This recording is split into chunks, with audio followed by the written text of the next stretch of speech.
I am a brain hacker, and the majority of the time now, I hack people's brains to create sustainable, meaningful change on a neurological level.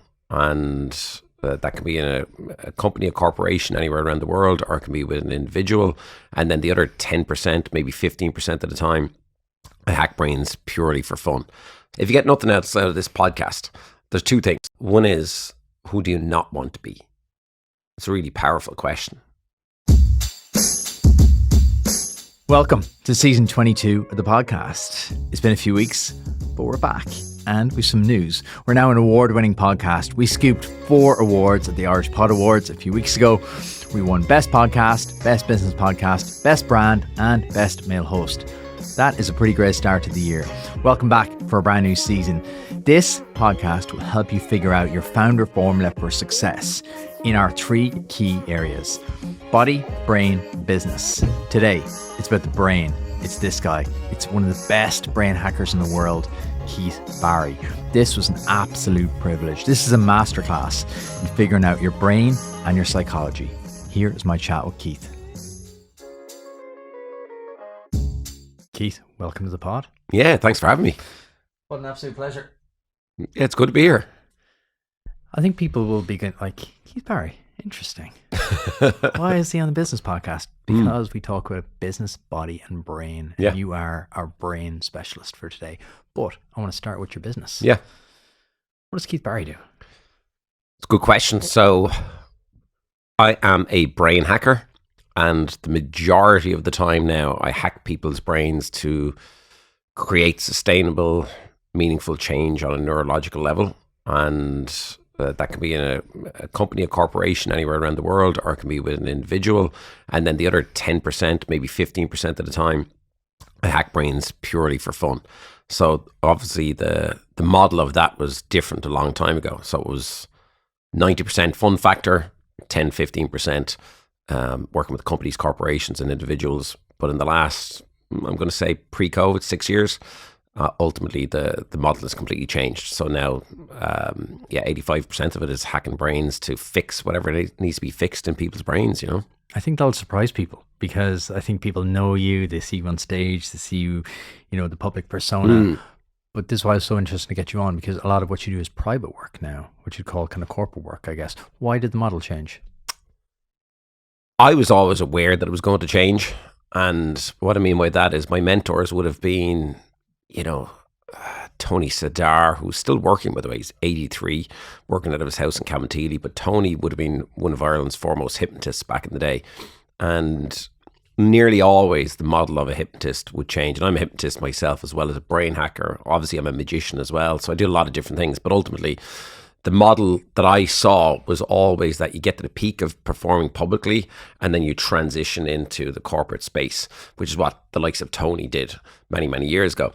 And the reason I always looked at that, and it's interesting, I'd say when I was 18, I saw Brendan Grace, and lovely man. I got to know him reasonably well, and fantastic performer. I got to see him down in one of the hotels, the Grand Hotel in Tremor. The place was packed. But then a couple of years later, not that many years later, I went to see him again, and there might have been, I don't know, like 30 people in the audience, and they all had white / grey / blue hair, and I always said to myself, I never want to be this. And that's not a knock on Brendan, but Brendan just kept going, and I always said to myself, I want to get to a certain kind of pinnacle. And this was early on, I thought of this. I want to get to a certain pinnacle in my career, and then I want to do other things, basically. So look, people probably don't know this. I'm the #1 selling artist that's ever performed in the Olympia. I've done the Olympia and put more bums on seats in the Olympia than anybody else in history, which is mental to say. And so, like, for example, earlier this year, I decided to do some legacy-based stuff. So I did the Bord Gáis, filled that. That was 2,000 people. So I still love performing publicly, but I never wanted to be that person that just went on too long in the public eye. Now, I'll still do public events, I'll still do things, but my model is completely changed. So I transitioned in, but again, I've been assisting people with their mindset, if you want to call it that, since I'm 23. So that's 25 years now. And it was just always a small part of my business. Then pre-COVID, 6 years ago, I started to do more and more corporate work, corporate events. So the likes of keynotes, motivational talks. And ultimately then, I suppose COVID probably did fast track it a bit as well, because when COVID hit, when everybody else was baking banana bread and jumping up and down trampolines, I was like, I don't need any of this. Like, I'm already spending enough time with my family. So you had all these people who are Instagrammers and so on, showing that they're spending enough time with their family now all of a sudden. And I'm like, but shouldn't you have been doing that anyway? It was like they were all finding themselves, which I found a bit sad, actually. I was like, shouldn't you all already know who you are? But when that happened, I was like, that's not me. I'm already spending enough time with my family. So I thought, let's create a business here. So I flipped online, went virtual. And look, that's a whole story in and of itself, which we can talk about if you want. But how I made that happen is kind of interesting. But, ultimately, to cut to the chase, I was probably in the top 10 virtual performers in the world for a good year and a half. So in other words, I was just online every single day performing for Google, Amazon, Dell, Microsoft. Like, you can't throw a stick and not hit a company that I performed for during COVID. And that kind of fast tracked me further into the corporate world, which I was very happy to do. So I knew the transition time was right. And I'm of a certain age that I knew was the right time to transition as well. Like, I'm 48 now. And, I've enjoyed the work in the public space, on stages especially. But there's certain parts of the public stuff that I haven't enjoyed. So I was happy to leave that behind as well, Like, television's a good example. Like, I may do television again in the future, but television, it's a difficult medium and it's only getting more and more difficult. So, at the end of the day, there's a lot of opinions involved, and I'm a visionary. So I would envision something, I would create something, but very often the end product doesn't represent who I really am. So I find that difficult as a person, as a creative.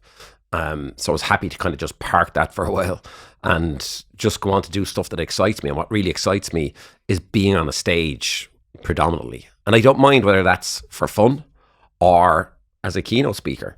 I really don't mind what that is. I'm just really happy being on a stage. So that's kind of my main model now, is being on a stage consistently, enjoying that performance, enjoying that talk, whatever that may be. But you're doing it in a completely different way. I think that's fascinating. Like, there's so much to unpack there already. Like, the power of scarcity.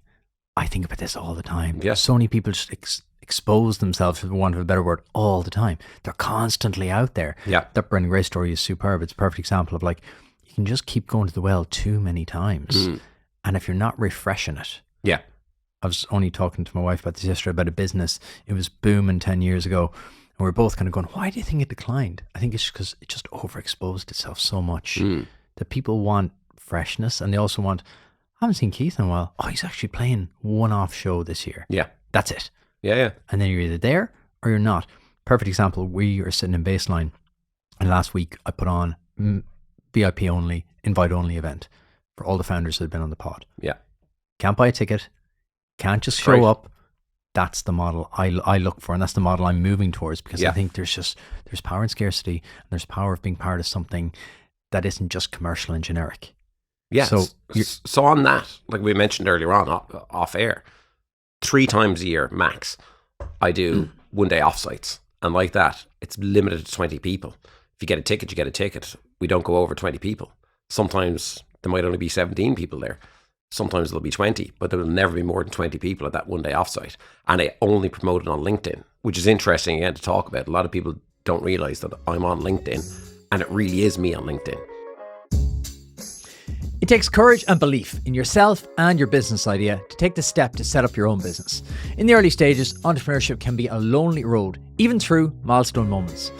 Deciding to commit the idea you've been mulling over, learning, growing and developing your skills, building a team to help you along the way, and preparing to launch into new markets. Enterprise Ireland is there for all of those startup moments. From providing advice and guidance to new founders through our startup network, to pre-seed funding and early investment, we're here to help you bring your ambition to fruition. To find out how Enterprise Ireland can help you on your startup journey, visit enterprise-ireland.com. Nostra, an Irish IT company, offers world-class managed IT services, cloud solutions, IT support, and more, all tailored to meet your business needs. So, Whether you're streamlining operations or boosting productivity, their expert team is ready to help you.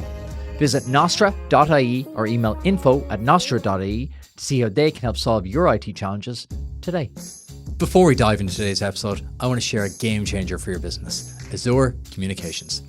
When it comes to print and marketing solutions, these folks, led by CEO Jenny Johnston, are the real deal. Whether you need an eye-catching brochure, sleek business cards, or a full-blown digital campaign, Azure Communications has you covered. They're not just about high-quality prints or digital campaigns, they're also about delivering great results. And here's the best part.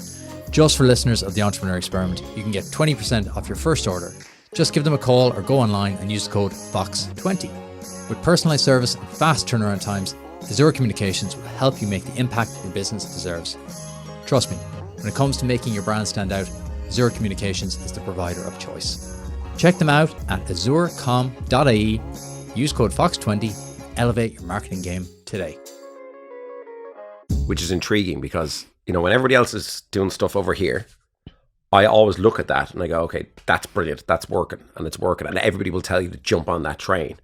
I will normally go the opposite direction. Yeah. So everybody's doing, a good example of this is like Instagram. So everybody's doing Instagram Reels right now because Reels seem to push through the algorithm. So I said to my videographer there about 4 weeks ago, not that long ago, I said to Dylan, my videographer, let's do long form content. And he thought it was crazy. And I was like, no, trust me. Let's just do something really long. So we actually made it too long. It was 20 minutes long. And it was a weight loss video because I'm a hypnotist and I like to help people, shift their mindset with stuff like that. So I made a weight loss video, put it up on Instagram, and while we're chatting, I'll take out the phone. We'll look at the stats, right? Because it's important. But ultimately that went viral, like crazy viral. And that was interesting to me. So the same thing with Instagram itself. I put a lot of energy into Instagram, mainly for my public events, but I put most of my energy into LinkedIn. Now, if we are sitting here on your podcast, I haven't talked about this before, but I'll only talk about this because to your audience it'll be interesting. Ultimately, I did that very purposefully because I realized, well, there's nobody like me on LinkedIn. Let's be honest, Tommy Tiernan's not on LinkedIn. Do you know what I mean? And he's unlikely to go on LinkedIn. It's not his bag. But for me, I realized I need to talk to business owners. I need to go B2B. I need to talk to marketing people, CEOs, all of the decision makers with regards to events. Let's just call it events, because very often I'll get booked for an event. Good example is like we were talking again earlier, like my only booking right now, like I've been booked solid the whole of this year. Like I could not keep up with the amount of events that I did this year. That's why I'm not doing any public events next year because I just couldn't keep up this year. But like next year, I've just got one event booked in so far, maybe two. Mairead looks after my diary, so I haven't really looked. But I know there's one big event at the end of January. I'm in the States for a week. Now that week I'm the MC for a full conference for a week. Wow. So I glue the whole thing together. So and it's an interesting idea, right? Because people don't necessarily see me in that space. Yeah. But you have a choice. You have a choice. You can get the standard MC for a week who will glue things together and do it in a very efficient way, or I bring something a little bit extra because I'll energize in and out of all of the different speakers. I'll glue it all together. I'll do kind of whatever you want to call it, brain hacking, mind games. Like this event has 7,000 people coming to it. So it's a big event. And it's such an art. Yeah. It's such an art to MC something. It's only something I've started to learn the last 2 years. There's such an energy required because it's very easy to get up there and go, our next speaker is Keith Barry. Ladies and gentlemen, thank you very much. Well, the problem is that, like most people default go to that. And it's difficult. But the events end up really boring. They do. Because you're listicle. And again, you're literally just an announcer going, oh, next up is Ben, next up is Gary. And you do need that flow. I was only literally doing a debrief with someone on an event we ran last week, and I was like, it needs more flow. It needs more things to break things up. The audience were like, because you can see it when you're standing up there. You can see the audience is going. Yeah, and that's the more energy just. And that's more events than not end up like that. So I do a lot of MC work. So I was MCing this week. I'm MCing that event in January for the whole week. Like it's crazy that I'm there. How for do the you whole pick week. what you do? It's largely based upon. I mean, look, let's be honest. It's largely based upon a company's budget. Like very often people will come to us and they'll say they have a certain budget, and I'm very often over that budget. And the price is the price is the price, as they say. There's any amount of speakers out there for €500. There's any amount of them for, in Ireland. There's a lot of them around the kind of €3,000 mark. Like, I'm way above that. And I don't mean that in a facetious way. I just mean I have a certain price point. You got to value yourself. Scarcity. You got to value. So first of all, it's price point. And then second of all, I always have a Zoom call with the client to make sure that they know I'm a right fit for them. And I know I'm a right fit, for them as well. So we'll have a 15-minute Zoom call. Free Zoom call. Very often people in my world, they charge for those Zoom calls. I don't know if you know that. Like a lot of like US speakers, they'll charge for a consultancy call for that 15 minutes. They'll charge a lot of money for a 15-minute call. I don't. I just make sure that I'm the right fit for a company. I explain what I do. And ultimately then it's based on that. And it's based on, I think, an energy between me and the person that I'm speaking to. And then we'll decide if I'm the right fit or not. And very often, I'm not the right fit, and then I might recommend somebody else maybe, or we'll just, we'll call it there. But, for me, more often than not, I kind of am a right fit because I'm just a bit different. I'm a scientist first and foremost, so most people don't know that about me. So everything when I speak from a stage, at a keynote event, for example, all of the topics that I talk about, so I've got any number of keynote topics. So I've got redefine the impossible, which is how to redefine the impossible on a daily basis, regardless of circumstances. Beyond words is my keynote on nonverbal communication tactics. Like, I've got a leadership keynote. I've got loads of them, right? Metamorphical thinking is my workshop on creativity. So I'm always just trying to, present ideas and concepts that they wouldn't have gotten elsewhere. And then my USP is that I entertain as I perform. So even in the keynote, I'll do 70% content or takeaway, and I'll do 30% entertainment. Now, here's the interesting thing. That can be skewed by the client. So it doesn't have to stay like that. Right. So sometimes they'll say, give us 50-50. What do you really want? Yeah. The big question, right? Like I did an event for Broadridge. They're a fintech firm out of the US. So I did an event for them mid-COVID. The first one was pure entertainment. And after that, the CEO just said, that was brilliant, but now I want only content. So I can do only content. So I probably did another 10 events for them that were just content. I think people will be surprised to hear this, that you go in and do specifically to businesses. You do specific business content within the business. Yeah. And then I flew to Orlando for them, same company. And then presented, other things on the stage for them as well. So I very often work with the client to deliver bespoke information, bespoke keynotes as well. But back to this just for a minute, just so people understand the long form content. So as I sit in front of you here now, this one post. Where did it go? Instagram. It went to Instagram. Okay. But it was too long for Instagram, so it actually cut off. Right, so here's the interesting thing. It's 22 minutes long, but as a post, you're going to go 15 minutes. Oh. Right, and I didn't know that when I put it up. I didn't know that either. It's for weight loss, and then it cuts off at 15 minutes. So very often the comments in this, that's the teaser you did know, and now you're like, oh, I wish I knew. Join up for an extra 5 minutes. No, but here's the interesting thing. But if I go into, so it has 115,000 views. Oof. 530 comments, 1,997 likes. But I'm more interested in when I go into view insights. Now, here's the thing. How much watch time do you think it's had? So how much time do you think people have spent watching that or listening to it? You mean the average time? So it's 15 minutes because it cuts at 15 minutes. So it's 15 minutes long. So if you imagine one person may have watched it for 15 minutes, right? How much do you think that the full watch time? So in total. Oh, God, I don't know, Keith. But have a guess. I'm awful at maths. Yeah, but just throw a figure out. I'm going to say average watch time has been 4 minutes, so 500,000. Well, I don't know what that would be, 500,000 minutes. So like, that would be... So anyway, look, I'll just tell you. So it's 120 days. Oof. Like, that's mad to think of that now. So, while everybody else is over here creating reels that are getting like, on average, 2,000 views or something, and maybe like, 10 hours watch time, I'm over here and I'm getting 120 days of watch time. Now, what's really interesting to me with that is that's what brands out there listening to this need to be looking at, is not some influencer who claims that they have 2 million followers. Like, brands are not really paying attention at all, let me tell you, to interactions. They're not really paying attention to algorithms. When it comes to paying influencers, and I know this because I'm looking at like, people out there who are doing endorsement deals. I'm looking at the results of those endorsement deals, and people are spending a lot of money on crap. And what I mean by crap is like the influencers aren't crap, but the analysis of their Instagram and Facebook or whatever it is that they're on is not being done by the brands. I don't do many brand deals. Like, I do a few, but I don't do many. But it's intriguing to me. I've only 85,000 followers. I say only, but it's still a decent bank, chunky, right? Yeah. If you look in, but it's interesting. Any brands I've dealt with, they've never asked to do a deep dive into my insights, and I'll allow them. Like, some influencers won't, because a lot of their audience is bought, right? So they're not real. But it seems that brands are lazy to me still, even knowing what we know. What are they looking at, and what should they be looking at? Well, right now, literally, the one thing I get asked is, how many followers do you have? Like, that's irrelevant. It should be what's the reach that you have through the algorithm. And the engagement. Right? So look at that. That's like wild reach.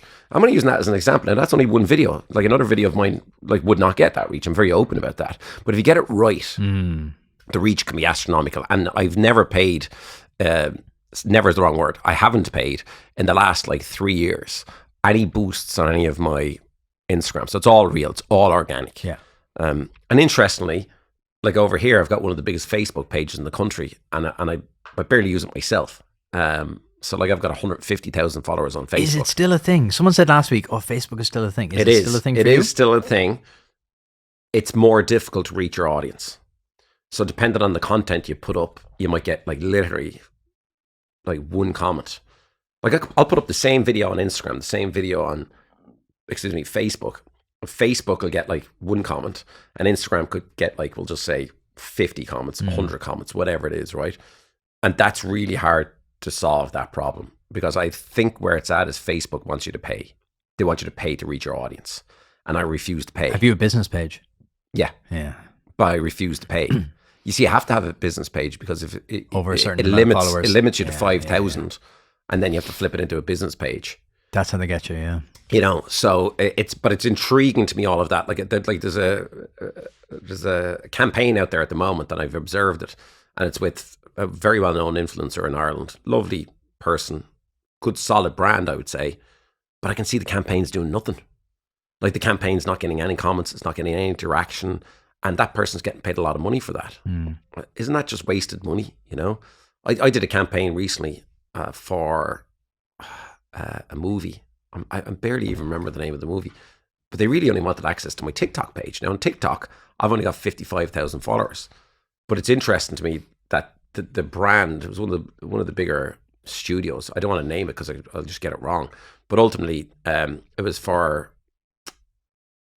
a movie, something in the Purple Crayon. We could look it up. Okay. But it was a family movie, and ultimately I was on holidays in Marbella, and the inquiry came in, and I was like, can you do something in the next 24 hours for this movie where basically whatever the character is, things appear when he uses a purple crayon? And I was like, sure, here it is. What do you want? Marbella, and a holiday paid for. Well, I went to a pet shop in Marbella, and I bought a goldfish.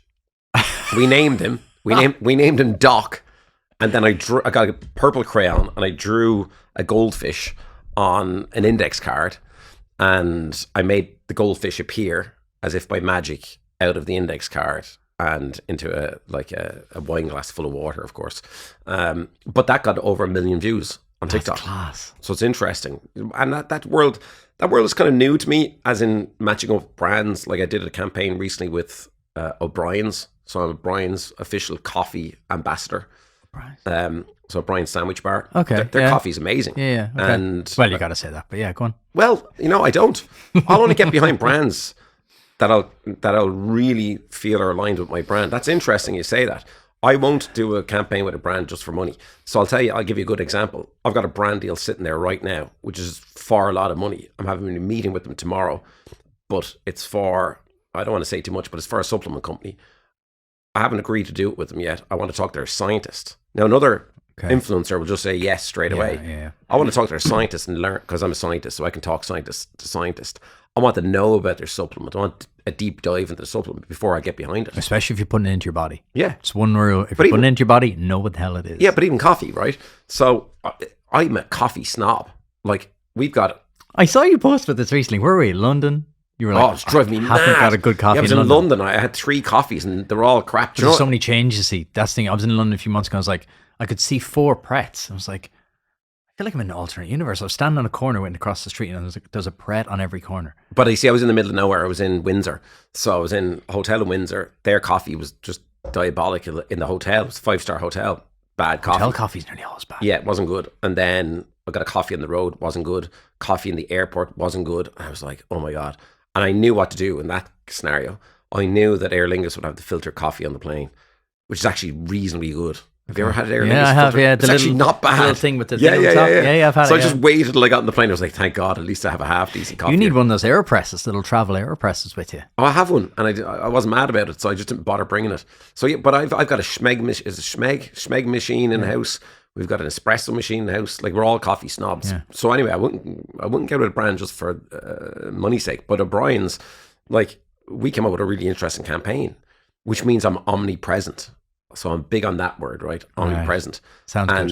And so it worked for O'Brien's, it worked for me. Basically, we created these tent cards. You scan a QR code and you get put into a mindful moment with me drinking your coffee. So in other words, you get to listen to me, just take 3 minutes out of your day while you're like that. But then create an anchor with the coffee. So not just in that moment, every moment after that, when you're having your coffee, it'll remind you of a certain thing from your life to just give you like a dopamine hit and just that mindful moment while drinking your coffee, as opposed to just slurping coffee. That's how I think campaigns should be done, because you see a lot of campaigns and it's like, hey,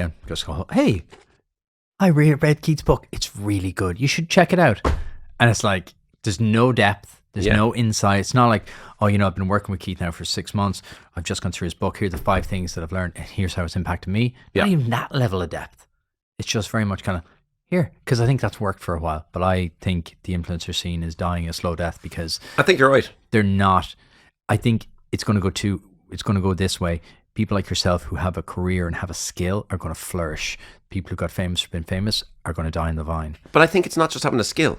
Here's the interesting point. I think it's about caring, right? I think I think you have to care about the brand that you work for. Too many people in my position will just do the money grab. Yeah, right. And it's so obvious. People's bullshit radar is sky high. Like, in a second, I agree with you. Sense it out, and they're right to. Because I always say this about the pod. I'm very, very picky about who I get on and how I get them on, because spend an hour with someone. Yeah. That's such a big commitment out of your day, out of your week, to spend an hour with Keith and Gary. Has to be good. Has to be authentically good. Has to be good every week. So you have to be so careful about people's time. I think too many people, like you said, will just kind of go, yeah, whatever, a couple of grand. Yeah, but let's, and look, I don't knock that either. Some people, a couple of grand now, which you're sacrificing. But some people need the money, right? So they need to take the money. They need to take the opportunity. Some people need brand awareness to use the other brand for their own brand awareness. So it's a nuanced area. You know what I mean? Like, it's not as clear cut as I suppose both of us are making it. It's clear cut for me in my own brand, but I do have also an understanding of other brands as well, other influencers. Like we were talking earlier on, like one of my contemporaries, good friend of mine in the UK. Like, we both started off kind of doing the same thing, like 27 years ago. I was just doing close-up magic. That's all I did, right? So I was just playing with a deck of cards, going around Dublin, doing events and doing close-up magic with cards and coins and all the rest of it. And we both started doing the same thing. And here we are all these years later, I'm still friends with him. And he's kind of scratching his head because he's still, like, and I'm not knocking it. I love close-up magic. I think magic is a great addition to events. But that's what he's still doing. And he's not loving it anymore. Like, he's not loving it because he's just doing the same thing day in, day out. And he's just still performing at weddings. Whereas now, all these years later, I was saying to you earlier, I actually have to, like, just do a quick synopsis for fun more than anything of the amount of television that I've done. Because even I forget some of the TV shows that I've done. I've done so many. So what's the difference, Keith? Like, what's the difference between, because I want to dig into your business side. What's the difference between your business and his business? And why did the fork in the road happen? I've examined this, right? And it's a difficult one to answer because where my drive and where my ambition comes from, I find that hard to pinpoint. I think, so I had a great childhood. So, my dad was successful. I would call us just middle class. Like we weren't rich, we weren't poor, but we did well, and we were in a nice house. But I think I have an inherent level of fear of failure, and I'm not sure where that comes from. And I also have a fear of not being able to provide for my family. I definitely have that fear. I think it's probably a healthy level of fear, but I do have just mad ambitions, right? And I'm driven, and sometimes, too driven. So, I just wanted to be the best that I could possibly be at whatever it is that I'm doing. So a good example is I wasn't good in school. Not that I wasn't good, but I was below average, I would say, in school. And I put that some part down to the fact I was in a really bad school, like really bad, like just bullied, and teachers were crap. And it was just a bad school. And look, some teachers are out there who probably taught me thinking, oh, we weren't that bad. Okay, I'm not talking about you if you're listening, but like... It's all relative. Your experience was bad. But my experience wasn't good.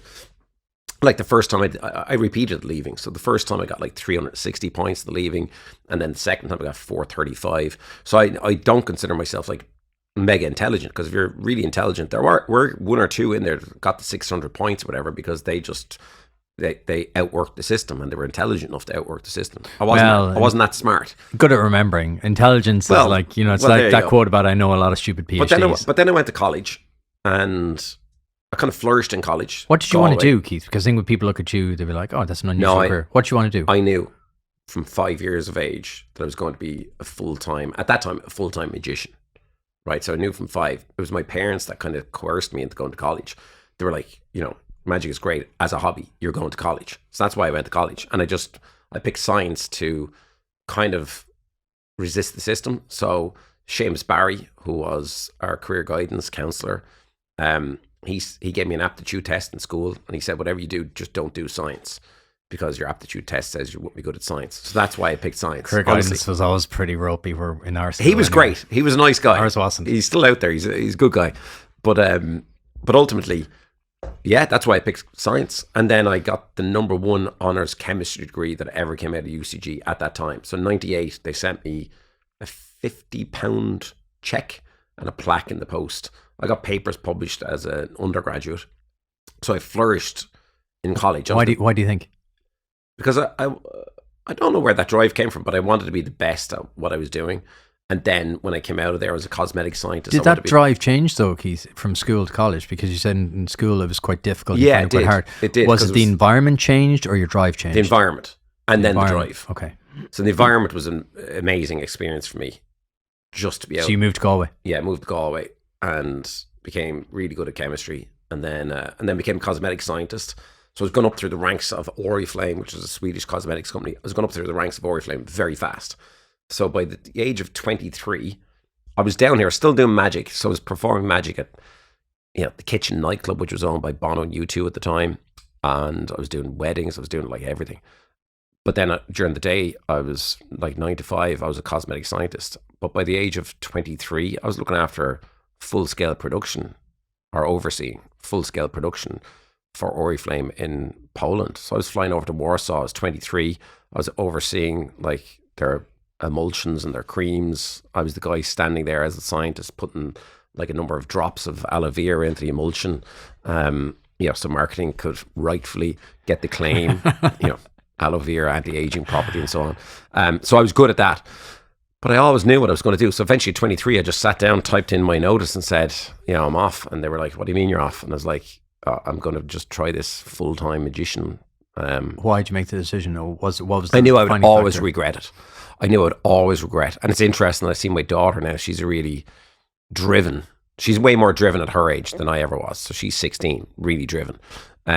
But I see myself in her a little bit now. She just got it a bit younger than I. But that's interesting because you've created the environment for her, obviously, then. Yeah. To be driven. Yeah, for sure. I think me and my wife, we've created the environment to allow them. And we're not pushy parents. That's the interesting thing. She's just pushing herself. But ultimately, I just jumped out when I was 23, wrote up my notice, and never looked back. Was there something to push you, or did you just, that was your plan? No, I realized the time was right. So I knew the time was right, and I kind of said this to myself: if my day job is getting in the way of being a magician, in other words, if I got, I'm talking specifically magic kind of at that time, if I was almost busier doing magic than I am at my day job, in other words, I was doing 5 nights a week as opposed to 1 night a week out there gigging. And I was just about earning enough money that I could jump ship. Right. So that was the point. You'd kind of reached up, because we've a lot of people listening who want to start businesses. Yeah. And I'm always trying to relate it back to them going, there's no perfect time, but I like to dig into people's stories to go, what was the moment? Because the biggest thing that kills businesses is people never start. Yeah. But then also, you know, you've got the likes of Gary Vee and all these other people going, start now. Don't, you know, and I'm not one of those. I would say, actually, just first of all, obviously spend your time, learn your craft, whatever that craft is. But then secondarily, you know, set up your business, but then write it as a side hustle. And when the side hustle becomes like busier than your main business, then you inherently know intuitively. Yeah, I agree. If you just start now and start today, and like you might just have way too many failures that bring you down. You might just never make it. Like, and a good example of that is, like, here we are 27 years later, like no other magician's done a TV show in Ireland, right? Except, actually, I say that, but I almost forgot Joe Daly, good guy. He's got a kids magic show. It's kind of a magic show on the RT Junior.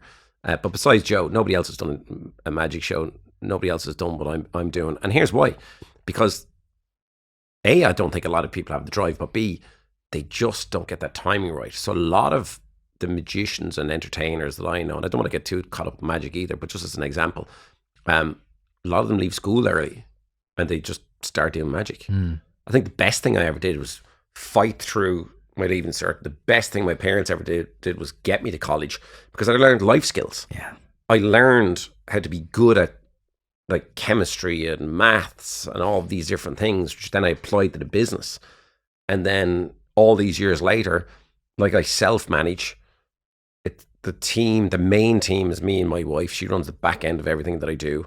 Then I've got an extended team of about 7 people who help, depending on what the projects are. And that's it. But like, I wouldn't be able to do that without all these different life skills that I learned over. You see the bigger years. picture. I agree with you. You see the bigger picture, because you can become too siloed. You can become too singular in your vision. Yeah, if you're just doing one thing and you don't expand out. That's why I like to learn about business. I like to listen to business podcasts. I like to read.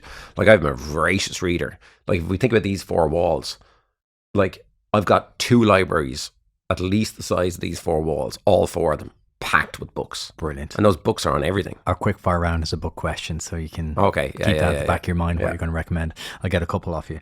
So, do you think of yourself as a businessman? Yeah, first and foremost as a businessman. And has that always been the case? No. I think 15 years ago, I was first and foremost a creator, and I was first and foremost an entertainer.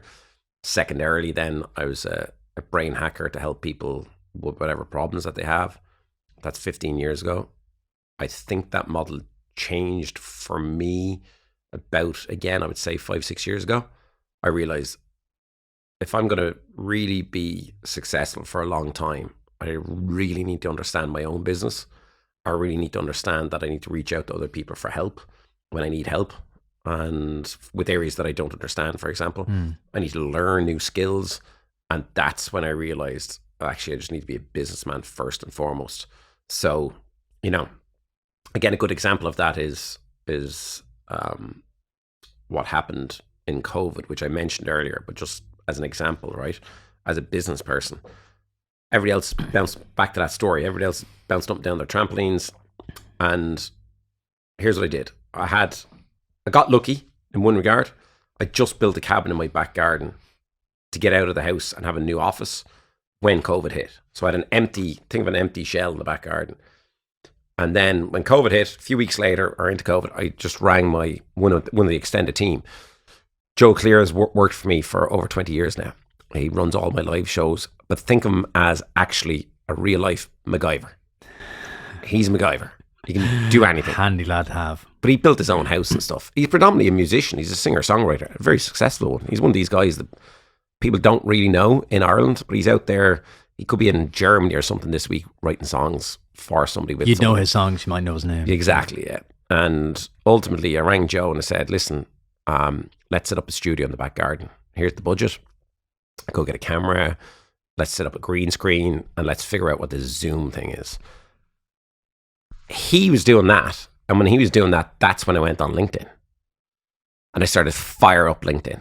And I'm telling you now, I learned more than most people would know about LinkedIn. I took courses on LinkedIn. I figured out LinkedIn fast. I figured out LinkedIn ads. I figured out like a lot about LinkedIn. And then I went to Fiverr. Did you ever use Fiverr? Yeah. I went to Fiverr and I got some person there to get me 3,000 email addresses.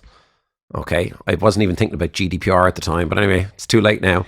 So I said, get me 3,000 email addresses and get me LinkedIn. Of who? Like of like directors? So just people who were in charge of events within companies. Okay. So mainly the marketing people, assistants to directors themselves as well, but ultimately 3,000 people involved in potentially booking somebody like me. Got those 3,000 emails. I use Active Campaign, so I've got Active Campaign. What is that? So it's a CRM. So I could have used that to blast email all 3,000 people. I chose not to. So I gave 1,000 email addresses to Mairead. I gave 1,000 email addresses to a guy I mentor in Cork, Daniel Kremen, and I took 1,000 email addresses myself. And we got electronic press kits made up about the fact that I was performing virtually. This is before I even had any materials. This is what I'm talking about, being a business person. Yeah. I'll figure out the show after the fact. I just need to market it. This is brilliant. This is exactly what I want people to talk about when they come on. Experiments they've done to figure shit out. Because people will be listening to this going, I never knew Keith Barry did this. Oh, yeah. Like people have no idea. The hell out of it. Oh, yeah. They have no idea. So Raid sent out 1,000 emails. Daniel sent out 1,000. I sent out 1,000. We figured out Zoom. Joe set up the studio. And then nothing happened. And I was like, well, that was the greatest waste of time, energy, and money I've spent. Because I spent a lot of money on the equipment in the cabin and so on. I was like, well, that was a giant waste of time. And then we got one gig. I can't remember who the gig was for. It was like the first gig. And the first gig, the camera didn't work before we figured out the camera wasn't rigged up somewhere. So I just did it on the laptop. Do you know what I mean? Like literally sitting there on a laptop on Zoom doing a gig. But it worked. And then I think that person put up a recommendation on LinkedIn or whatever. Anyway, if I got one, I got them all for a year and a half. The avalanche happened. It was just like... the perfect timing. Yeah, we ended up doing like 7 a day at one stage. What? Yeah. It's like 7 a day. Waking up, doing a gig for MasterCard Australia, going back to bed for 3 hours, waking up and doing a gig for people in America, going to sleep, waking back up. Like Joe would fall asleep, I'd fall asleep. Where were they coming from, Keith, though? Was it the emails or was it LinkedIn or was it whatever? So it was all of the above, right? Right. So I was hustling LinkedIn. The emails had been sent out. Mairead was responding to those as they started to come back in. Word started to get back out. Then as a business person, I started to cut video from the events that we did. Then I would promote that on LinkedIn. Interestingly, I used LinkedIn ads. I found that they didn't work. They're mad expensive as well. So as an example, I don't think LinkedIn ads are where they should be at. I think LinkedIn themselves should look at that. Like if I'm spending good money on LinkedIn, and by the way, I knew how to optimize my ads on LinkedIn. I took a course on it. And taking a course is one thing, right? But then inherently knowing it. So I spent money to learn, right? So I spent money in the course, but then more importantly, I spent money on ads. And then I figured out the ads and how to optimize those ads. They don't work. As far as I can see, they're not good. I've never had a good result from them. I think LinkedIn, to go back on your earlier point, I think LinkedIn is the biggest hack. People hate on it all the time. The organic reach from LinkedIn is bananas. You'll get that nowhere else. Apart from maybe TikTok, but again, the quality of TikTok is useless. But the organic quality reach of LinkedIn is through the roof. Well, I'll give you an example about TikTok, right? So I know somebody who on TikTok has got 7 million. An Irish person. He's got 7 million followers on TikTok, right? Everyone's Googling right now. He's an entertainer, right? 7 million followers on TikTok. He's an entertainer, decent entertainer, and he can't put 40 bums on seats in a theatre because those people are from all over the world. This is it. And then what are you selling? Who are you selling to? So I realized again years ago, like I'm growing all of my channels to sell. Everybody has something to sell, right? So I am always coming from a space of what am I selling? Why am I there? What am I selling? You know, I have an opportunity in January to do lots of different things, podcasts, guests like this, right? I'm just being straight with it. Like in January, I've nothing really to sell. Like in my head, I'll just be busy doing my own thing and figuring out, mapping out the year and so on. So I'm just saying no to everything in January. Timing's everything. Timing is everything. So like but for me, first and foremost, a business person, and always trying to think of like, what's the next thing for me and what excites me as well. So I mentioned legacy based stuff. Like I'm 48, I've been at it a long time. So I want to do, if I'm going to do a public show, like, look, let's just be straight about it. If I do another public show, I'm not doing any public shows next year because I'm just too busy in the corporate space. So if I do a public show, it's going to be the 3 Arena, because that's legacy based, right? It's like, let's do the biggest. Let's do the one I haven't done. Whatever it is, 12,000 seats. Let's do that. Like, that excites me. That gets me. Wow, yeah. Like doing the Olympia, it's fun, right? Still love it. Never lost the hunger and desire for it. There's a special feeling in the Olympia. But let's go to another level. Like, let's not, go to the same audience and do the same thing. Let's go big. Let's go. And it's expensive, right? And it's a huge risk involved in that. But that kind of excites me as well. That drives me even further and faster, Going back to your power of scarcity as well. If you do, right, that's going to be 2026. People are like, okay, right, well, that's, when it's gone, it's gone. Talk to me about selection of projects, because I think that's a huge one for entrepreneurs as well. Picking the right project. How do you pick? So like, we're looking at your book right here, Sleep Hacks, right? How did you decide, right, I'm going to devote, how long did it take to write? A year. I'm not, and this is interesting. So let's talk about weak points, and I can talk about the book to this. Here's my weak points. First of all, I'm a technophobe, so that's why I said, Joe, figure out Zoom, figure out the cabin, figure out, I wouldn't know how to turn that camera on. Really? Yeah, it doesn't interest me. Like, even we mentioned earlier, like, Peter Stringer, a couple of years ago, gave me a Whoop, right? And I can see you've got a Whoop on. Like, I love it. I'm obsessed with it. I didn't even turn the Whoop on. Really? Because I just have no interest in technology. Like, it's actually that first and foremost. Like, I've got a Fitbit, I've got a Whoop, and I get. It's interesting because you're very good on social. Like, that surprises me now. I've made myself good on social. I know that's absolutely necessary in the world that we're in, right? So needed to sell and get good at it. Forced myself to get good at social. See the theme here. Like, interestingly, people wouldn't know my growth spurt. I can't remember, but it's like this time last year, I was probably only at 37,000 followers on Instagram, and I realized I've been stuck there for a long time. So I purposely put a lot of energy into Instagram the last year and a half. So that's why I'm up at 85,000, all real, all organic, mostly Irish. But yeah, so when it comes to projects, like, first of all, I'm infinitely curious, right? I'm really curious about everything, interestingly, other than tech. But that's a blessing and a curse, right? Yeah. So it is a curse. It can be a curse because you just get interested in so many things. It's like, where does your attention go?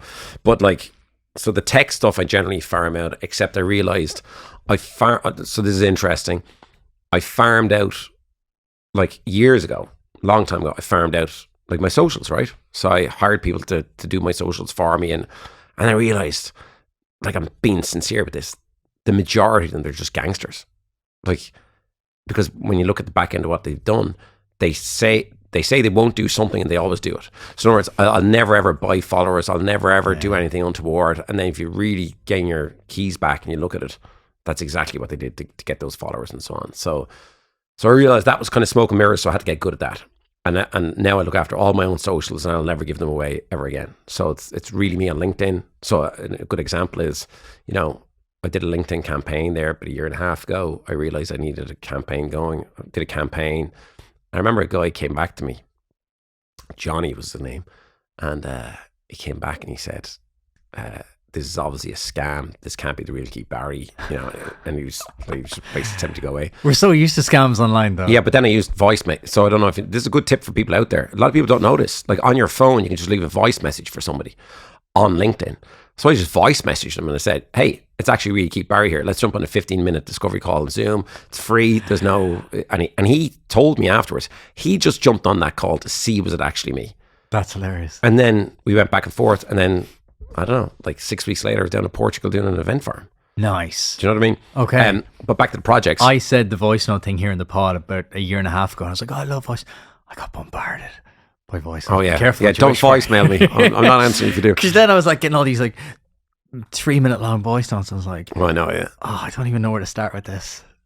So yeah, maybe set context first. Yeah, but I sometimes I don't. Set context. But I'll give a good example in a moment. Don't let me forget, because we'll go back to how I choose projects. But this is an important thing for anybody out there who's just a business person, a business owner, or whatever. I've got a good tip for you for LinkedIn, which I did not that long ago. It was really good, time consuming, but good. But back to the projects, I always just go with what interests me at any moment in time. So, so sleep. I realized like I'm not a great sleeper. Like naturally, I'm not a great sleeper. So a year ago, or well, I suppose a year and a half ago now, I realized, okay, well actually, and this is how things come to me, right? I'm a hypnotist. I've literally put tens of thousands of people to sleep, both on stage and privately. And the last thing I say to them is sleep deep. The irony was not lost on me. I was going to make that point to you going, surely this is like... Do you know what I mean? Sleep deep. So I wasn't a great sleeper. So then as a scientist, I thought I'll do the research first. And hence I thought, okay, let's write a book on this. Went to Gill, who'd published my other 2 books. And they said, yeah, this is great because I have a unique twist on it. And so the twist in the Sleep Hacks book is ultimately, I address it from the physical standpoint, the conscious mind standpoint, psychological, and what I call the hypnomagical, which is self-hypnosis. So those 3 areas combined will help you with deep sleep. Whereas other books that I've read or that I've looked at, they might just go with dietary advice, or they might have a couple of quick hacks. Whereas mine is a system. You make your own system out of what you think will work for you. You pick one part from each section, you combine those 3 areas, and ultimately you try that for a month, and then you see how you get on. I've yet to meet somebody whose sleep hasn't improved by just doing that alone, and then they tweak it as they go along. So what works for me might not work for you. So that's what the book is about. And then I really was interested in the kind of new science that's out there. So I mentioned to you earlier on, like what works for me is 2 kiwis every single night, 3 hours before bedtime. I eat 2 kiwis because I realized you can't buy melatonin in Ireland. So it's a weird one, isn't it? It's so weird. I mean, it's beyond weird. Like if I drive into town here from where we are and I go to Stephen's Green, I can get like CBD of any probably amount, and I can also get I'm not au fait with the terminology, but is it THC? Is that the other one? Like the synthetic form of CBD. But anyway, the synthetic form of CBD, I think it's called THC. You can get that in jelly form in Stephen's Green, and it's synthesized by some scientist somewhere. Oh, I know what you mean, yeah. The fake CBD, yeah. Yeah, but you can't buy melatonin, natural melatonin, which we produce naturally. So I don't know why that is. I don't know why Ireland has banned it, because it's legal in nearly every other country. It's everywhere, yeah. But anyway, good news is you don't need it. You just need 2 kiwis, because kiwis will kick in melatonin naturally into your system. You'll have to like take the 2 kiwis for about 10 days before you see a difference. Okay. And ultimately you will see a difference. So 2 kiwis, binaural beats work for me. So they're 2 different frequencies played into your ears, and your mind kind of hallucinates a 3rd frequency, which relaxes you down into a, alpha, theta, hopefully down to a delta brainwave sleep. I've used it for deep work, all right. I've never used it for sleep, but I've used it from just like locking in for like 90 minutes deep work. I'll just put it on and then not focus on anything. And then self-hypnosis. But that's why that book got written. But then, also when it comes to, for example, like other projects, like I'm really interested in leadership. What is a leader? Like, what does it require to be a good leader? And as I said to you, we talked off air, like a lot of kind of leadership experts, thought leaders, first and foremost, I look at them and I go, well, what's your backstory? Like, why are you like qualified to talk about leadership? And I mean that just in a curious way, because very often we don't hear their backstory. And again, I would say the same about myself. People would look at me and go, well, what does he know about leadership? Well, what if I told you when I'm in the Olympia Theatre, I'm leading a team of 100 plus people? Like, people don't think of it like that, right? Like my core group is 7, so I'm leading a team of 7 consistently through the year, like off and on, but like, depending on projects. And then when I'm in a theatre, I'm leading up to 100 people. This is the kind of twist I wanted to bring on this today, because like I think people look at people like yourself and don't see it doesn't just happen. You don't just walk on stage and then you walk out and go, oh, see you later, guys. Thanks for that. Like I'm leading the sound technicians, the lighting technicians. I'm leading my own team. I'm leading the ushers, how they're to do what they're do. Like it's wild. So I have this concept that leadership is an illusion, and even at that, like to get back to your point, how do I pick projects? I always pick the title first, which is really interesting. I don't know how I discovered this, but like if I'm thinking of a live show, Like the last live show is called Mind Games, the one I just finished. And literally I just thought of that title, Mind Games, and then went all the way backtracked down to the start and then back up again. Same with Sleep Hacks. Sleep Hacks, good title. Then what is a hack? A hack is something short that you can apply to your life to try and make your life, more efficient, more interesting. Hack something down so it's short so you can use it quickly. So then backtrack all the way down through that. And with the leadership illusion, I think it's interesting that all of the different leadership keynotes that I've heard, people are talking about purpose. And there's a lot to be said for these things. So don't get me wrong, I'm not knocking this, but they're all very samey. And companies out there are looking for that twist. What's that thing that's a bit different? So it's about, very often leadership is about authenticity, purpose, vision, yada, yada, yada. It's kind of rinse and repeat. Some people do it in an interesting way. There's relevance to what they're saying, but it's still the same content very often. Whereas I'm kind of saying, well, isn't leadership just actually an illusion? And how do you create that illusion of being a good leader? And the answer to that, I don't know yet. I'm writing this like right now, but I give myself a timeline on that. So like I'll have that written by the end of January, Talk to me about so we want to do a brain special on this for founders that are listening. This is unknown. This was unknown to me as well. You work with some of the wealthiest people in Ireland. You do private one-to-one sessions with them. What do they come to you for? Because I'm thinking of founders who are listening here today, and I want to kind of give them some takeaways to go, right, okay, I listened to this pod with Keith and Gary. I've taken away these couple of things, how I can improve my mindset. Because we talk about business, body, and brain. We'll get to the body piece shortly. How do you work with them? Like when you go in and say, right, session 1, here's what we're going to cover, or do they come to you with a problem? So they come to me with a problem, nearly always. And I would say there's kind of a through line. And the through line with wealthy people is very often they have their body in check. Not always, but very often, like most of these leaders, dare say, they're wearing their whoop, which is good for a certain proportion of people. I don't wear one, but I can understand the benefits. So they're wearing their whoop to getting optimal sleep. They're intermittent fasting, which is good for you. They're very often, these people have assistants. So, they'll have, a good diet because they'll eat what's provided by their assistants. So they're not having to grab for crappy snacks or whatever. So they'll very often have that in check. Where they're mostly lacking is relationships within the family, like not being present in the moment. So a lot of people, like nearly all of my clients, find it difficult to be present in the moment. So their relationships suffer. The more their business gets more successful, the more the relationships suffer. Is that business pulling them away, Keith? Because this is something I think about a lot. So this will be episode, I think, 400. And one thing I see is that leaders will say it's almost like their trade-off. Oh, I'd love to spend more time with the family, but I'd love to be a bit fitter. But is that a conscious trade-off? Or are they like addicts seeking the fix? Because I can't kind of square it in my head as to what's driving them. Yeah, so I think with these business people, they get so caught up in the hustle, they forget what's really important. And it's interesting because I'm sure they're aware, but they just still get caught up in the hustle. And the problem is, interestingly, a lot of these people remind me a little bit of, what's that guy that did The Apprentice in the UK? Alan Sugar. Alan Sugar. So Alan Sugar, I believe, logs off at like 5 o'clock every day. Like he's pretty regimented about the fact that he doesn't work weekends. And he's spoken about that. He might not even work Fridays. I can't remember, but he's good at just like, okay, here's the time I'm working, here's the time I'm not working. And he seems to then be present with his family.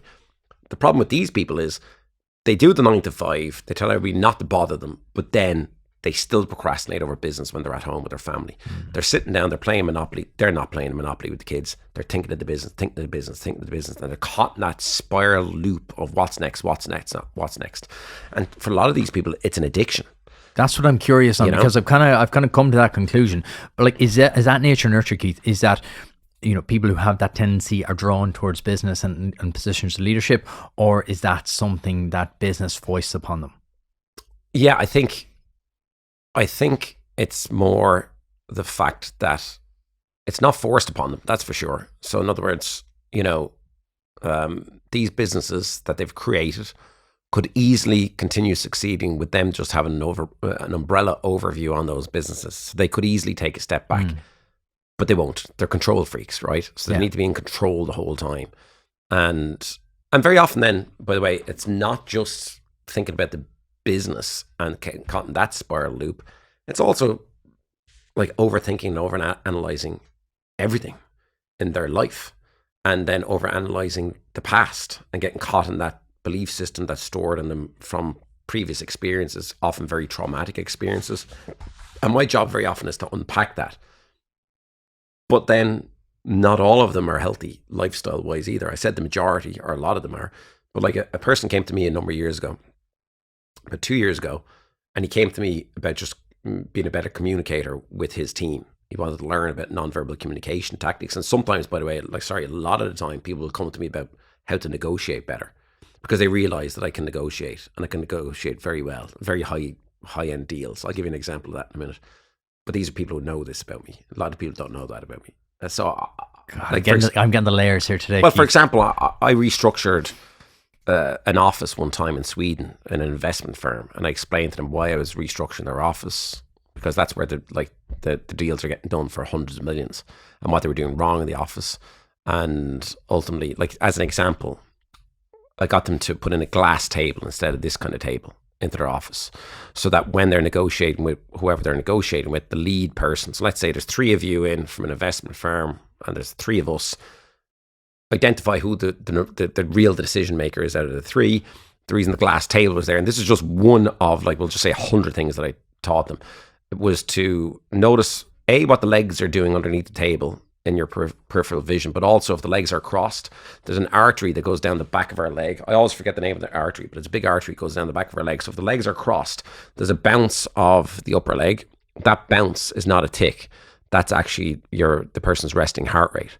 So now I can actually measure that over a 15-second time period, because I can look at my watch, notice, like, just in my well, I can do this while I'm talking. Notice my peripheral vision. The second, not in this watch, but if I have a watch that has a second hand, ultimately over a 15-second period, I'll quickly, doesn't have to be exact, I'll quickly count the bounce. So whatever that bounce is, I'll times by 4. That's the person resting heart rate, right? So I know during the chit chat period, when we're just talking about the weather or whatever it is, I know roughly their resting heart rate. So I'll know if it's whatever it is, like, 60 beats or 50 beats per minute, whatever it is, right? And then during the course of a negotiation, if I've said something that's made that person feel uncomfortable and I see the bounce going faster, I know now that person's uncomfortable with what I've said. So if that's about price point, I know it's price point. If it's something that they've said to me, so if they've said something to me, like a sentence, whatever that sentence is, and I see the bounce rate going up, then I know they're potentially lying to me. Right, so it's all about micro-expression analysis. But you're getting a whole new wave of inbounds after this podcast. Yeah, but it's the real stuff, right? Keith Barry's going to be involved in every finance deal in Ireland in 2025. Yeah, but it's the real stuff. So an example of how I use that's interesting stuff, though, right? And that's the thing I think we forget in business. Like, people hire people, people sell to people. Well, I always say this, right? If you get nothing else out of this podcast, there's 2 things. I always forget these 2 things. One is, who do you not want to be? It's a really powerful question. Explain. Who do you go not deeper want on to that. be? I'll go back to that, because then the other one, I've forgotten the other one now. Okay, so let's go into that, because I've forgotten what the other one was. The other one was relevant to the body language stuff. But ultimately, who do you not want to be? And the reason I say that is, very often people, when they ask themselves, who do I not want to be? They're already there. They're already the person they don't want to be. So if you can define that, you can then move as quickly as you can away from that. Do you mean traits like deceitful, dishonest, nervous? No. I mean, so for example, who do you not want to be? I can tell you exactly who I don't want to be. I don't want to be 3 words, an absent father. Because I travel so much, it's very easy for me to get caught up in that rat race and become an absent father, not see my kids, not know my kids. And very often people end up there, right? I know loads of people who are divorced. They get to see their kids now every other weekend because they're divorced. So they ended up exactly where they don't want to be, because of the rat race, because of business, and because they weren't mindful of who they don't want to be. So we all get caught up in what's our compelling future. But I think it's a very interesting prospect to define first who you don't want to be. Anti-goals. Yeah. Yeah. Don't get too focused on those, because then you can go into the negativity of that. But very often, who do I not want to be? Well, I don't want to be a smoker. Well, are you a smoker? And if you are, is that the person you don't want to be? If that is the person you don't want to be, then stop smoking. Oh, it's too hard to stop smoking. No, it's not. Go to Tony Starr. He's 83. He's my mentor. He lives in Cabinteely. Sharp as a breeze. I meet him. Still does 10,000 steps every single day. Like, not a bother on him. Sharpest guy in the country. He's gotten tens of thousands of people off cigarettes. Go to him. Give up smoking. End of story. Right? So who do you not want to be? So I don't want to be an absent father. I think it's a really powerful question to ask yourself.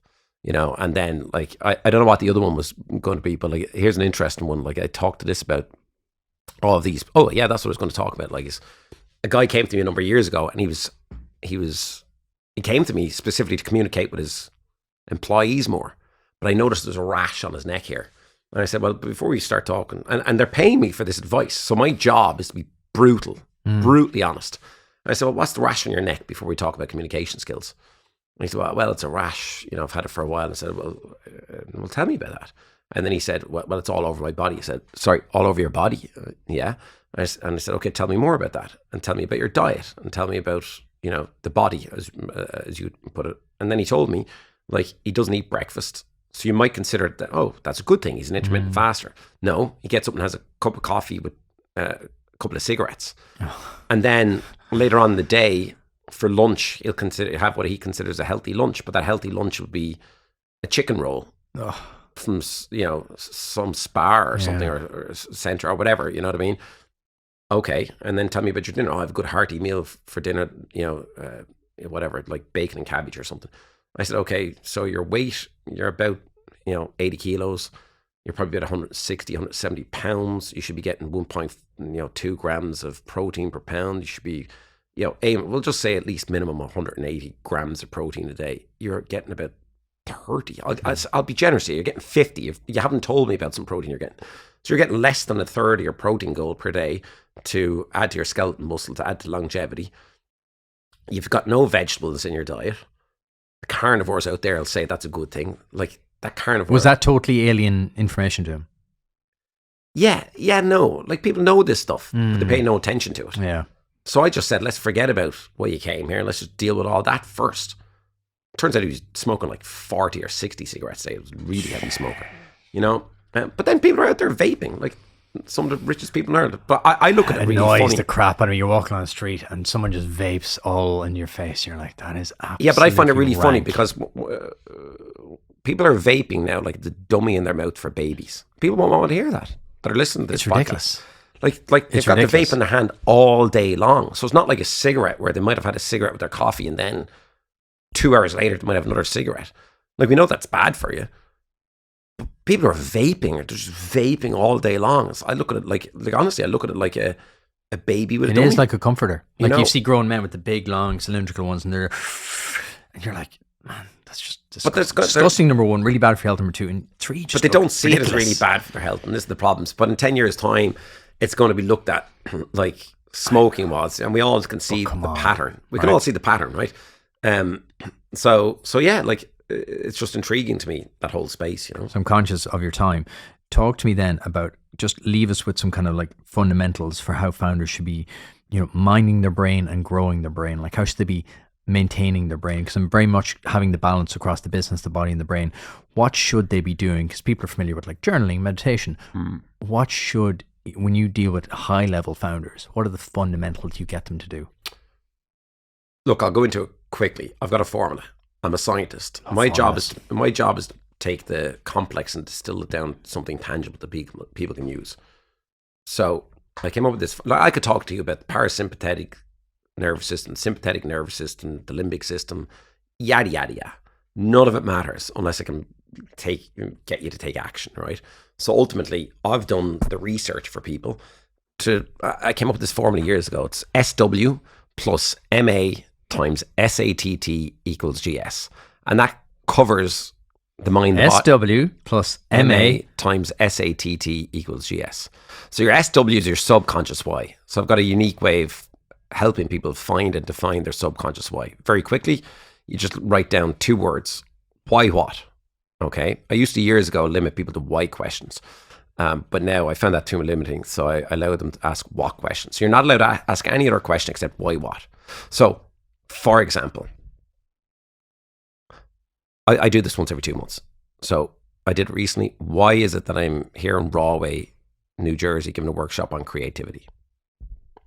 I like to provide value to other people.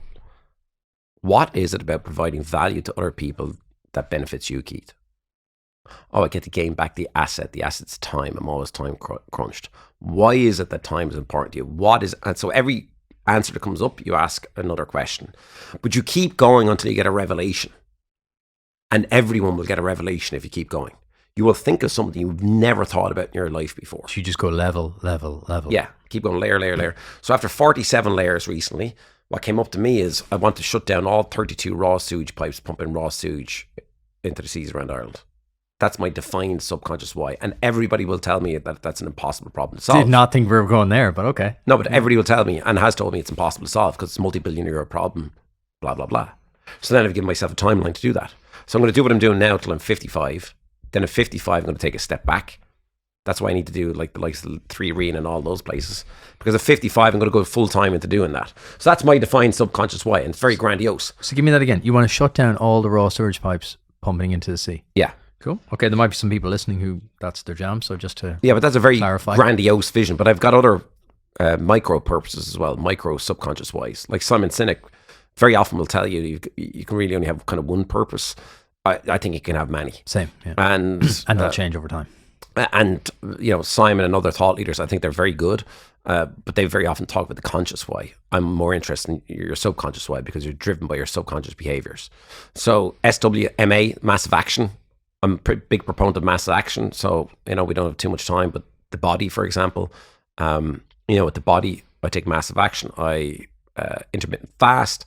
I do ice baths every day or every other day if I'm too busy. Sauna. I've got a sauna and ice bath in my back garden. Love it. I'm privileged to be in a position to be able to afford that. But before I could afford that, I just had a bucket in the back garden where I'd make my own ice and I'd jump into that. Before I had that, I just had cold showers when I couldn't afford that. So there's no excuse, right? There's levels. Yeah, always. Jump in the sea. You don't need... Yeah. Jump in the sea is free. Yeah, like Saturday, I think it's like 15 quid, Greystones. I was there Saturday just gone. Oh, yeah. I was in the sauna. Yeah, so I do the barrel sauna. So I have no affiliation with them. I pay my way, right, like everybody else. Not anymore. I'm just giving them a kick. I'm just giving them a shout out because they're good, right? So I live down there. Yeah. Oh, do you? Yeah. So you know what I'm talking about. Yeah. So I do sauna, ice bath, sauna, and then we go over into the harbour and jump in the sea at the end. Yeah, it's and I was there in the middle of the storm the other day. I'm very safe in the sea because that harbour, it's very enclosed. It's completely closed in. Yeah, it's very good. So it's not dangerous. Yeah. I'm very respectful to the sea. But anyway, ultimately, there are things that you can do. I think the number one beneficial thing people can do for their health is to follow the Wim Hof method. Game changer for me in terms of inflammation, reducing inflammation in my body, overall mindset, Wim Hof method. Then for, part of massive action, self-hypnosis. There's a lot of information on that and sleep hacks. If you're not interested in sleep hacks, Brain Hacks is my other book. A lot of information on that. I'll link them both in the show notes as well. And then with massive action, I tell people delete off an app that is sucking down your time and does not serve you. So I've deleted off Sky News off my phone recently, as an example. I've deleted off Twitter. Oh, guilty pleasure, but okay. No, but it's not a guilty pleasure. See, we think it is, right? But what's going into your brain can never be unseen. What goes into your brain can never be unpacked subconsciously, unless you know how. So then you might wake up anxious or depressed or whatever one day and you won't realize why, and you think your life is great and you don't understand why you're anxious or depressed. Very often it's from the information that you've absorbed through the news. So I stopped a long time ago. Yeah. I'll do it weekends. I get the Financial Times and the Sunday Times, read them both. Yeah, old school, right? Find out the news Saturday, Sunday if you want to. That's and that's enough. It. And then people say to me, I need the news for my business. Great. Do you know what? You're a successful business person. Delegate to your assistant. Get him or her to report to you once a day. Yes. And exactly. That's it. Get them to do the donkey work for you. You want to feel busy, and people subsume themselves with that. So massive action. And then the SATT, the subconscious attitude, how to hack your subconscious mind. So again, I mentioned it earlier, self-hypnosis for that always for me is key. And then GS is guaranteed success. And all of my clients follow that formula. And anytime that they break down in one area, I just say, go back to the formula. So funny. My next question for you. So my whole new thesis for next year, and we'll actually be rebranding as this, is the founder formula. Because I believe everyone's got their formula, but it's all different. Because I get the same question all the time. Gary, you've interviewed 300 people, founders. What do they all have in common? I was like, some things, but they're all different. Yeah. Because everyone wants that one thing. There's no one thing. You said it earlier perfectly. What works for you won't work for me. Yeah. So meditation, some people love meditation, right? There's a lot to be said for meditation. I think it's a fantastic practice. I'm not inherently good at meditation. Same. Meditation's about being present in the moment, really, and just kind of forgetting everything and just being present. The sauna is my Just being here. meditation. I go in there for 10 minutes and I just think. I do 2 minutes cold, back in for 10 minutes. And the difference in the first 10 and the second 10, What's unbelievable. unbelievable. But like my daughter last night, she got in the sauna and ice bath for the first time like ever. And if she sat here in front of you, she's 16, she will tell you the difference in her mindset afterwards. She got about 6 things done that she's been procrastinating about. And I don't want to be telling tales of my daughter because I know what they're like at the 16. So don't worry, I'm not saying anything. But she got 6 things done that she's been procrastinating on, one of them for a year and a half. Yeah. She got them all done immediately after the sauna ice bath. So, but for me, meditation is brilliant, but I prefer self-hypnosis with a creative visualization and heading towards my compelling future. We're going to do a quick fire round. Yeah. Very quick, so now you got to go. Oh, quickly, before you do that, look at me. Focus on something that you haven't focused on in ages. Focus on your PIN for your bank card. Okay? Okay. Now, this is important. You haven't told me earlier on what your PIN is for your bank, and nobody else knows this, correct? I have to literally look at the keypad myself sometimes to remember. Throw me over your pen and your paper for a second, right? Let's try this. Okay, look at me. Just focus. Put out your finger like this, but don't move it. Just imagine that you're moving it. Now, don't actually move it. In other words, don't give me any clues. Imagine you're in front of a bank machine and imagine that you're plugging in the first digit of your PIN, but don't move your finger. 0, 1, 2, 3, 4, 5, 6, 7, 8, 9, 0, 1, 2, 3, 4, 5, 6, 7, 9, 8, 0. What's the first digit of your PIN? Be honest. 5. I wrote down a 5 as well. There it is there, right? So focus on... Okay, I'll tell you what. Let's do this a bit different. I'm going to have to change my PIN now after this. Well, only if I get it. So I don't know what it is yet, but you're going to tell me. You're going to tell me without speaking. Focus on this. Tell you what. Forget about the second digit. So don't focus on the second digit. Now, here's what happens. Psychologically speaking, when you try not to focus on something, you focus on that, but then you also jump to the third digit, right? So I saw in your head you jumped to the third digit. And and the third digit is 0. Is that correct? Yeah. Now, focus on 0. Focus on one of the 2 digits left. 0, 1, 2, 3, 4, 5, 6, 7, 8, 9, 6, 6. There's a 6 in there somewhere. Is that correct? Be honest, yes? Focus on where the 6 is. Focus on whether it's in the second position. Oh, no, it's in the last position. Is that correct? Change your PIN number after I'm the literally show. going to change my PIN after What's this. your PIN? I've written something down. Go ahead. 5706. 5706. Got it bang on. Quick fire round, except don't ask me how I did it. Well, that was fucking cool. Quick fire round questions while I think I'm about probably that getting clamped outside, so we better be quick here. Enterprise Ireland helps to support and fund a vibrant startup ecosystem, providing supports, insights, and network connections to the most ambitious Irish startups. From expert advice to raising funding, exploring opportunities in international markets, to strategic planning, Enterprise Ireland is here to support you in those important startup moments. For more information about how Enterprise Ireland can support you on your startup journey, visit enterprise-ireland.com. Enterprise Ireland, helping Irish startups go global.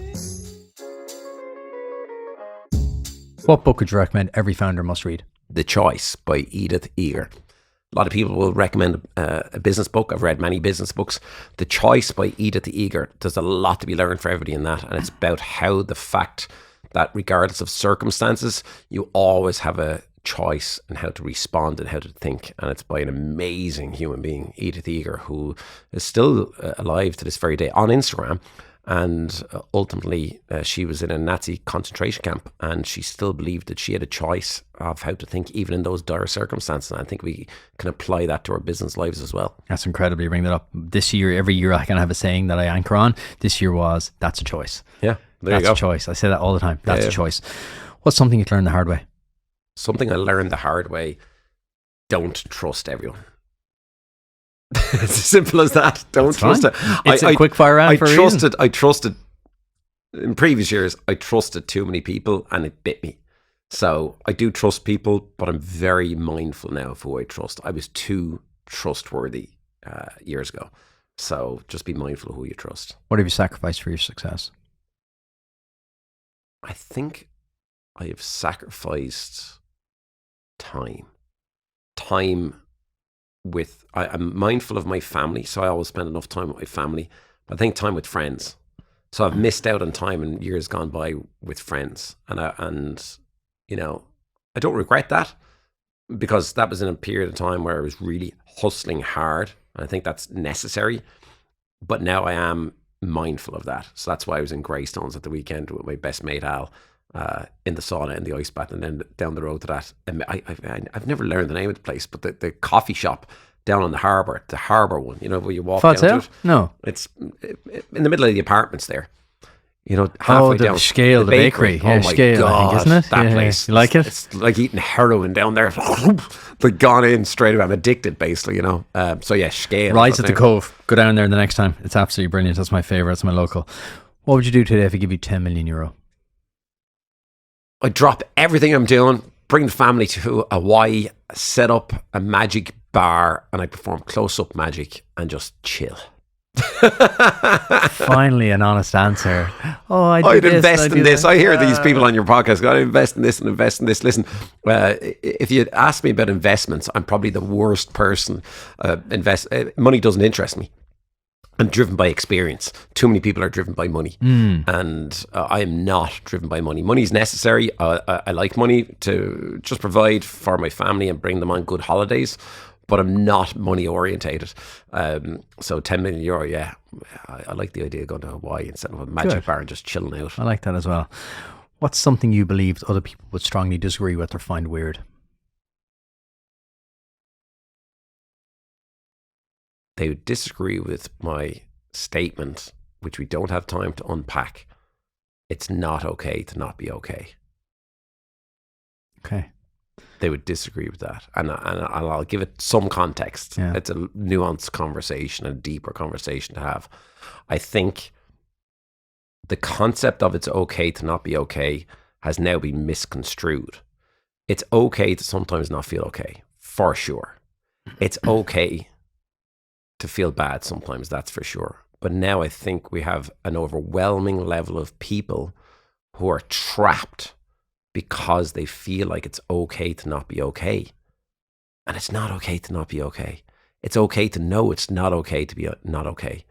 You don't want to be not okay. Yeah. You don't want to be depressed all of your life. You don't want to be anxious all of your life. And it's not okay to be like that, because 99.999% of people, their DNA is okay. Their mindset is okay. They don't have a hormonal imbalance. It's other reasons that they're not feeling okay. And then the other percentage of people, of course, they need medication. Of course, they need professional help. But I think people need to understand it's not okay to not be okay. And a lot of people disagree with that statement, but I stand behind it because I come from a good place saying that. I want people to know that you can heal. You can heal fast. You can heal quick, because I've helped people heal fast and heal quick.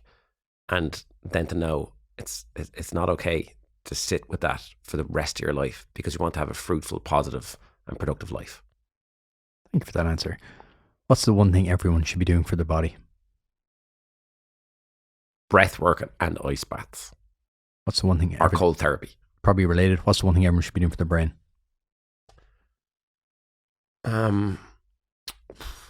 Probably the number one thing would be self-hypnosis, but separate from that, being mindful of gut health. So the gut-brain biome is going to be the next kind of hip thing that people are going to be talking about. It's already hip now, but it's going to become even more hip. So I sense a new book. Well, maybe, but so I eat fermented foods, a lot of fermented foods for my gut biome. I sprout. So in other words, I make my own sprouts, which have very high level of probiotics, prebiotics in them, and so on and so on. So yeah, paying attention to your gut health and doing things for your gut. What's your last bit of advice to everyone listening?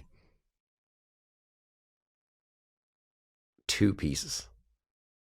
Something I learned a long time ago was the faster you fall behind, the more time you have to catch up. So it's okay to fall behind once you know you've got then time to catch up. And my final piece of advice is, if you're finding that you're failing, if you're finding that, life's not going your way, the twists and turns are not coming your way, go into super activity mode just for a short period of time. So that is when I become an absent father for a set period of time, being mindful of the fact that I never wanted to land there. But if life's not going my way, super activity mode. And in that super activity mode, nothing is stopping me. So, like, nothing is stopping me. So being driven by my compelling future, so knowing what that is, and then taking that super activity mode to get there.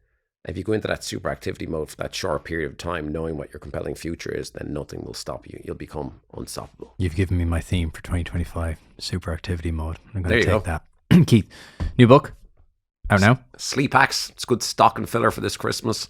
And in all good bookstores. And what else? Where can people, most importantly, reach you if they want to do some of the corporate work? Where can they reach you? LinkedIn for the corporate work for your audience is probably best. It's really me on LinkedIn. I'm there every day, if not every second day, myself. And other than that, Instagram. And I'm just Keith Barry on both, so you'll find me on both. Keith, that was a genuine pleasure. Thank you so much. Thank you so much. Cheers. Change your pin.